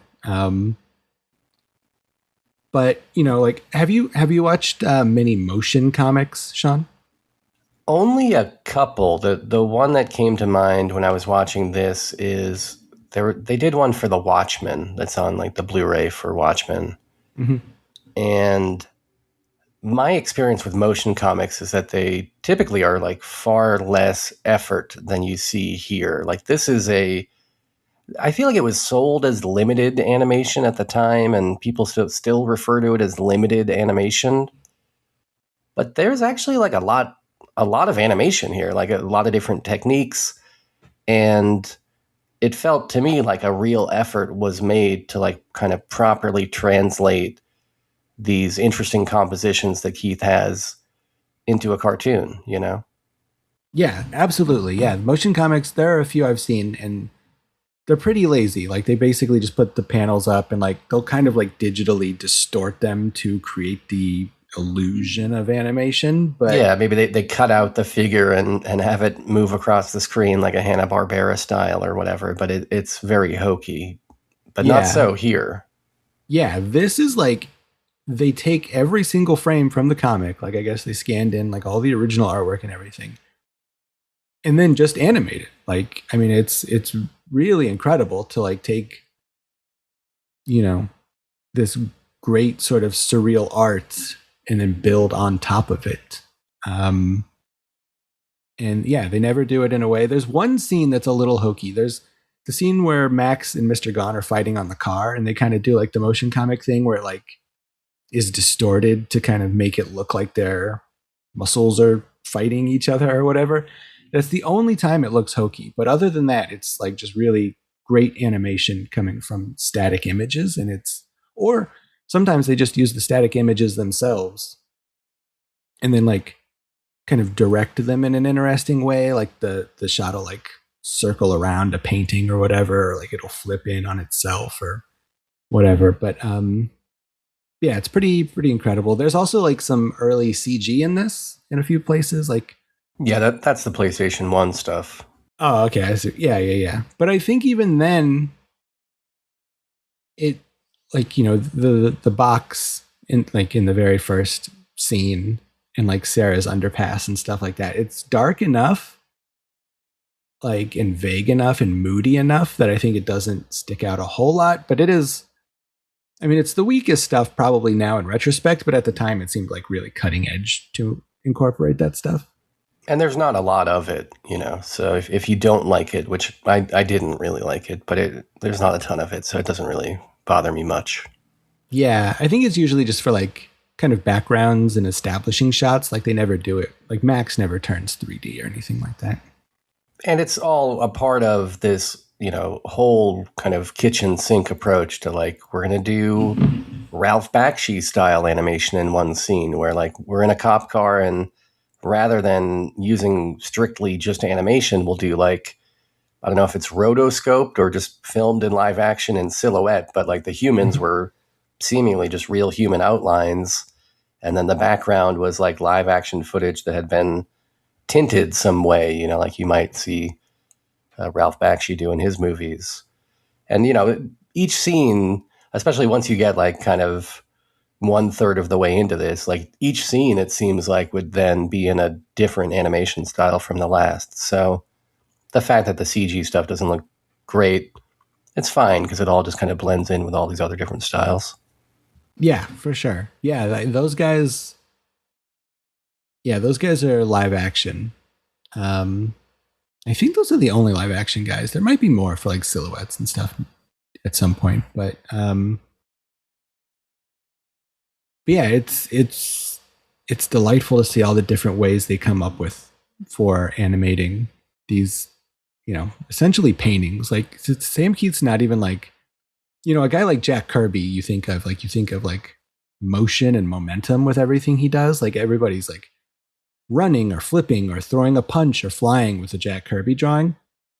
And Sam Kieth isn't like that. Like, I mean, he can do stuff like that, but like mostly it's like he's kind of a painter first and foremost. So everything's like a still image. So that makes it even more impressive that they've managed to animate what he does. But yeah, so, you know, also this, you know, it says that it's a superhero story, but mostly it's like just crazy ahead of its time in terms of dealing with like mental health and like gender politics and things like this. Like, you know, Max is obviously a mentally unwell person.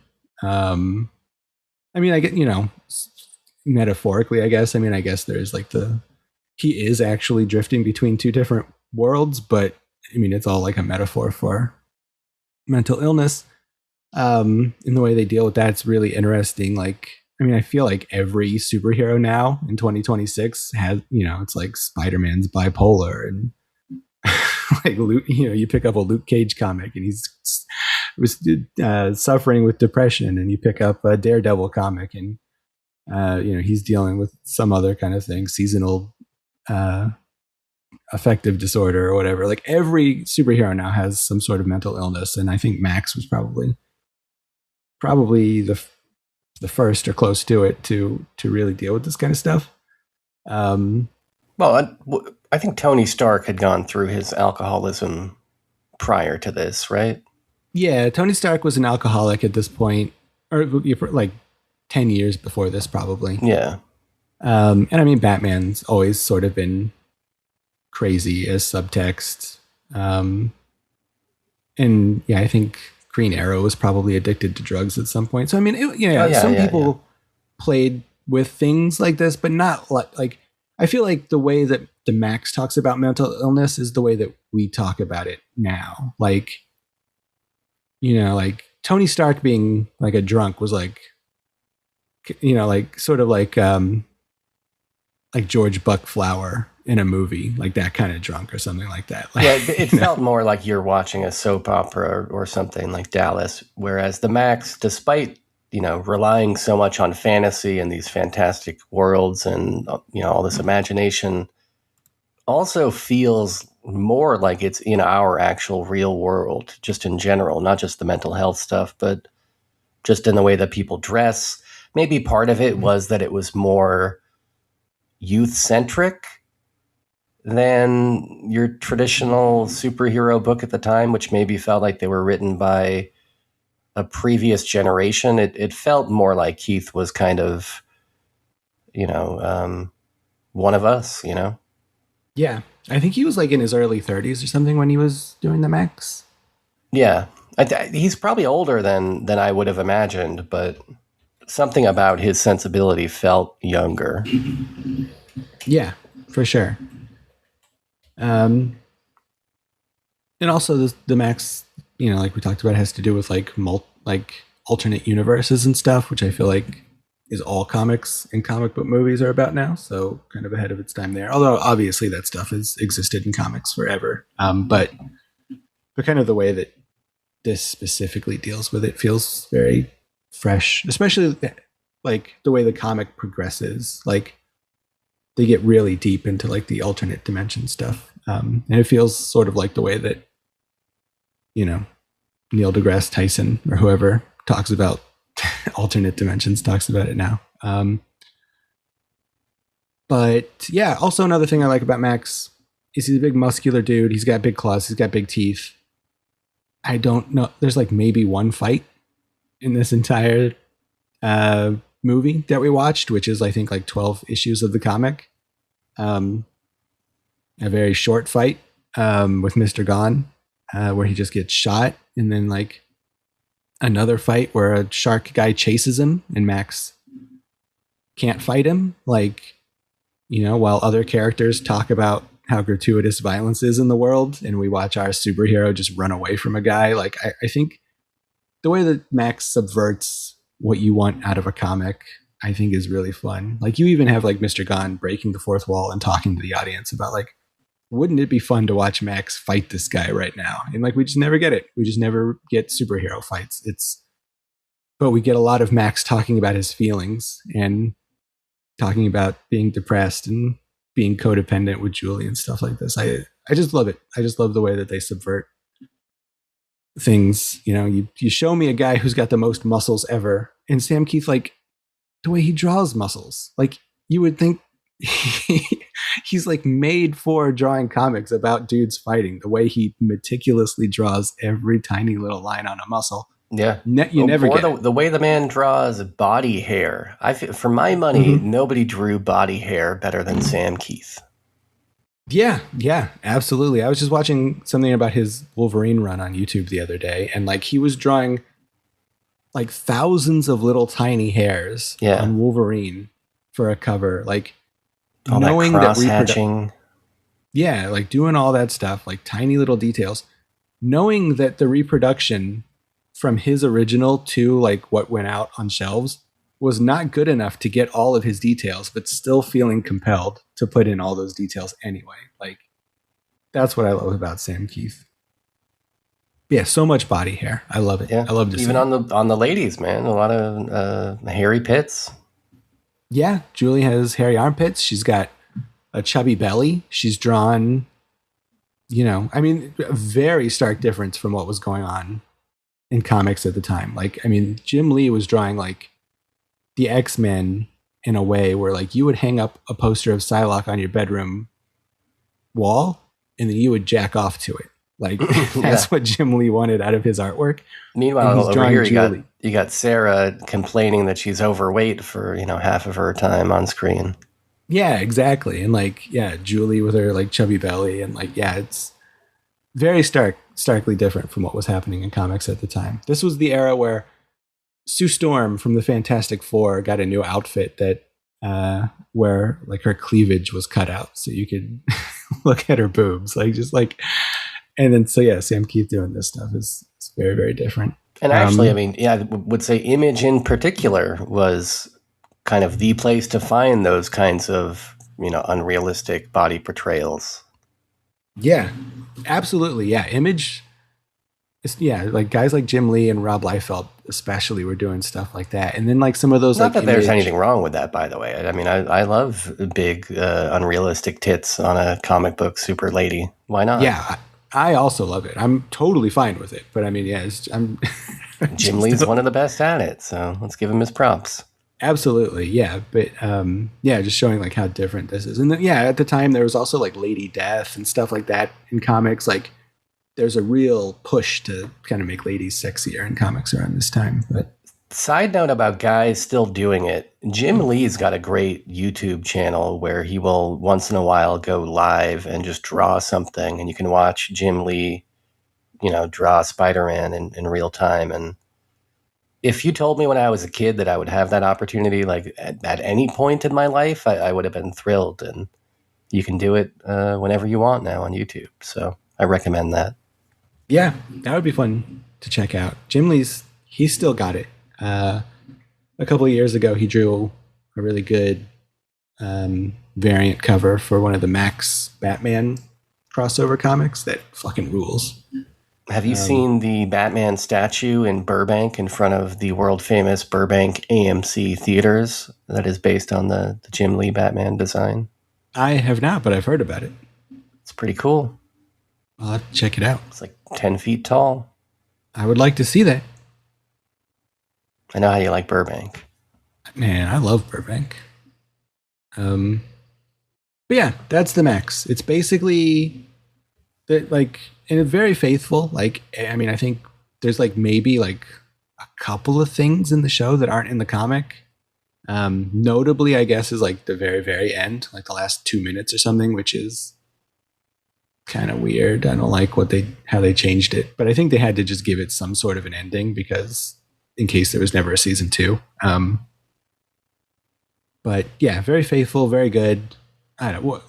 What do you think about this? You like this too, Sean? Yeah, I do like it. I mean, I have to say right off the top, I don't like it as much as I like the comic book. Yeah. And I think it's hard for me to watch this and not have the feeling of, well, I'd just rather be reading the comic book. Because I think, as faithful as it is, and this is actually a big problem that I had with Sin City, a movie that I don't like at all. There's certain things that just play better on the page. And, I appreciate and I applaud them for their efforts to adapt this. And I think they did some really interesting things with their approaches to the animation. A lot of it looks good. And I think in small doses, it also is very enjoyable in TV form. I'm not as convinced. I watched the 2-hour compilation cut of this. I'm assuming that you did the same thing, rather than going and watching each individual episode with, the credits and intros and stuff. Some guy cut it all together into like a kind of coherent 2-hour package that I guess mimics the VHS release that this got in the 90s. And in that format, I found it a little bit exhausting, both in terms of like the frenetic changing of styles, which is something that is like kind of novel at first, and you're kind of excited, like, oh yeah, now it looks like Calvin and Hobbes for a minute. By the end, it's kind of like, whoa, for 2 hours, we've been changing styles every 2 minutes. It's kind of, that's a lot to kind of bear. But also in terms of like the navel-gazy kind of, the feminist messaging and social messaging stuff that I like about this, and especially at the time, seeing this reading the comic initially as a kid and being like, whoa, holy shit, like it's crazy, weird, like feminist ideas in this comic. That's rad. And to see it alongside superhero stuff, that's even cooler, like, because especially as a kid, I wasn't about to make time for some, fucking Daniel Klaus book or whatever, where it's just a bunch of people talking, like at least give me a little bit of hammerhead shark fighting action like we get in this. I loved all that. Still love all of that.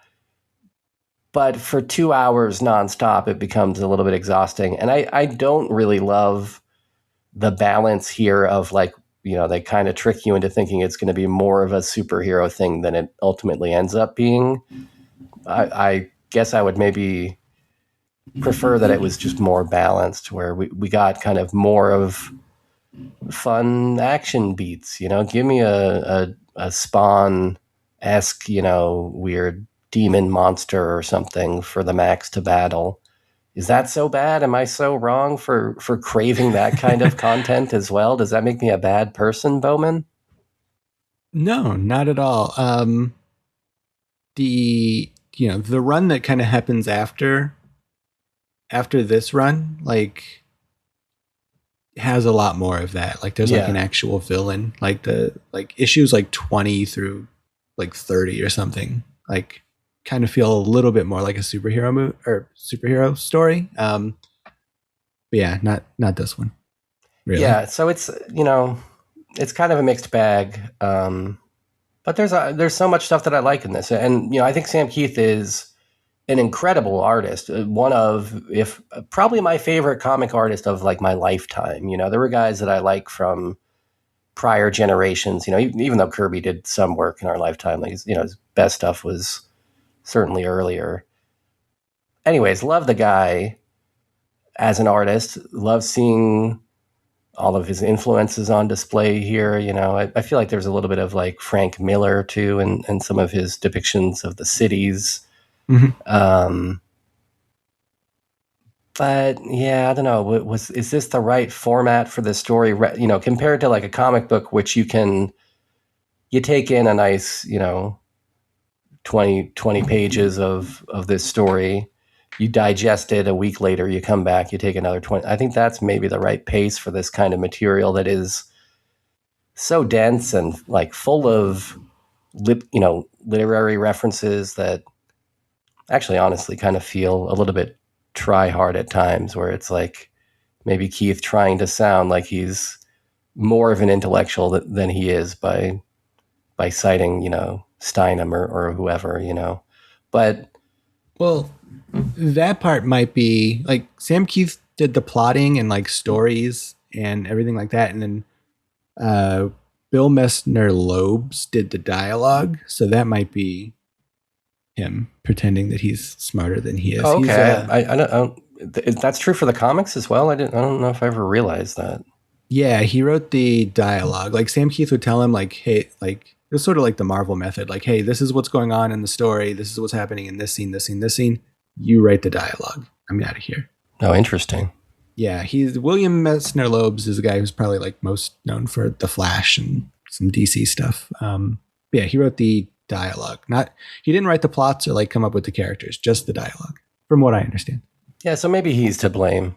But in any case, it was good to go back. There was definitely a lot of stuff that I did enjoy. I would say chiefly among them, the Krabbits of the Outback are one of my favorite creations. And, it was fun to see the Maxx's giant shoes moving across the screen. Mm-hmm.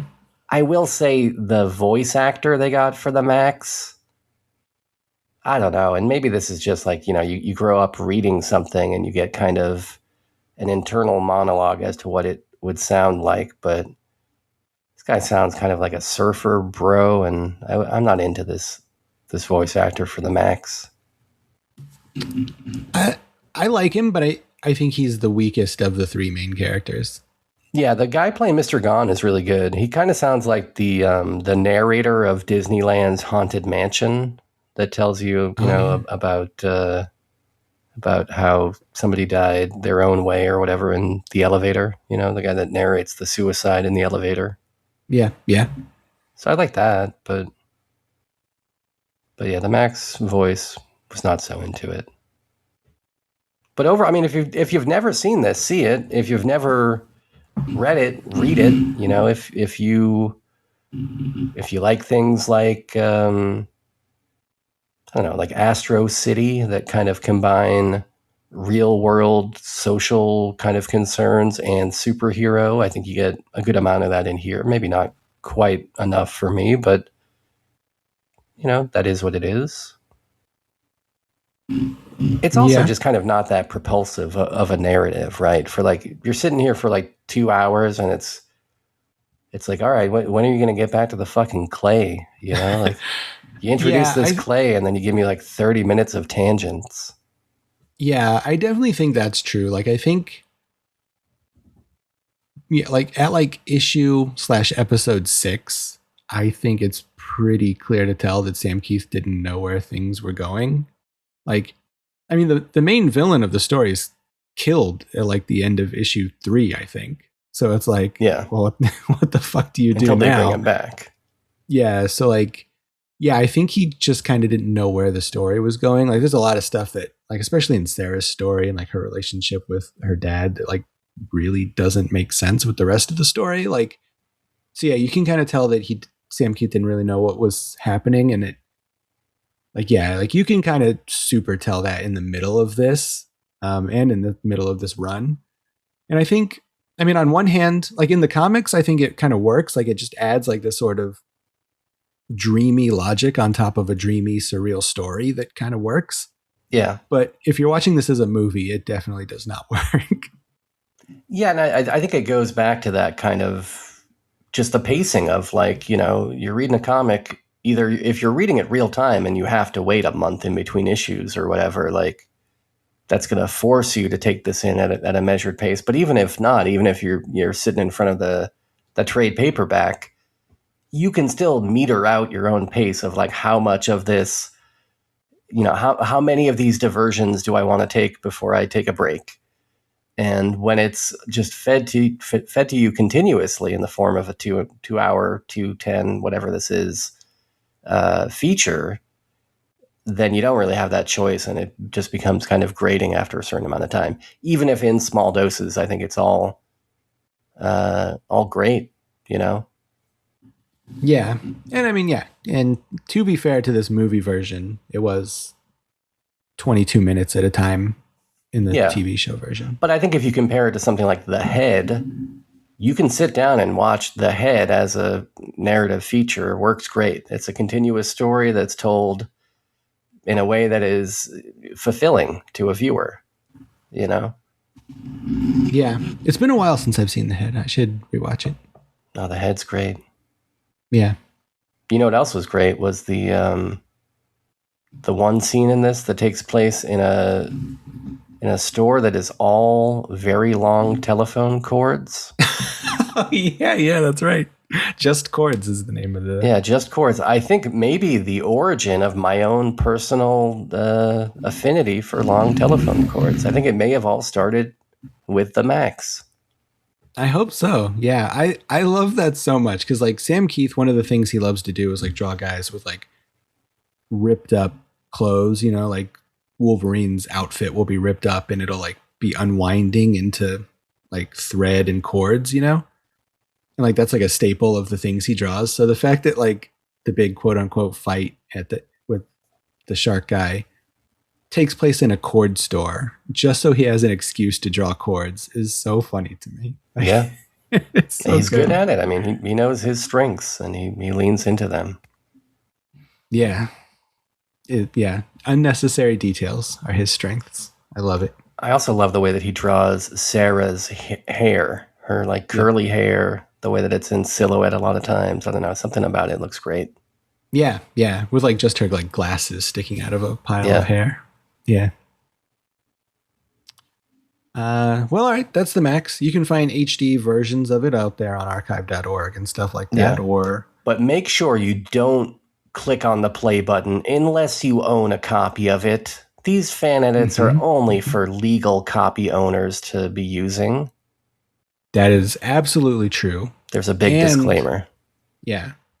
And likewise, if you Google the phrase "get comics" and find all of the Maxx comics, because none of them are in print, just make sure that you like bought them a long time ago and that you have them before you go to that website and download them all and read them all. So, yeah. And whatever you do, if you decide to talk about those comics with a friend, don't record the conversation and try to upload it to YouTube if you're planning on monetizing it, because that's not going to work. That is definitely not going to work. They don't want your shit. They only want content from Chris Pratt eating hot wings. That's the only kind of shit that they want. Yeah. Well, that's the Maxx. What about next week? Next week is Tomorrow from 1970. It's a British sci-fi musical film starring Olivia Newton-John. Olivia Newton-John, the star of Exorcist II: The Heretic. That's true. And also the star of Tomorrow. It's like the word tomorrow, but with an extra O. Tomorrow. All right. Is it streaming anywhere? Yeah, it's for $1 on Amazon if you can afford it. Oh, that's perfect. Yeah, so I thought that was a nice price. Okay, perfect. I'll tell you this, man. I will pay $1 to stream any movie. I don't think you can find a movie that I won't pay $1 for. So that's a message to you, but it's also a message to these streaming bozos out there. Let's lower these prices to $1, right? I'll be streaming day and night. All right. I'll keep that in mind. You think they're going to get me for $4.99 for fucking Tomorrow? Think again.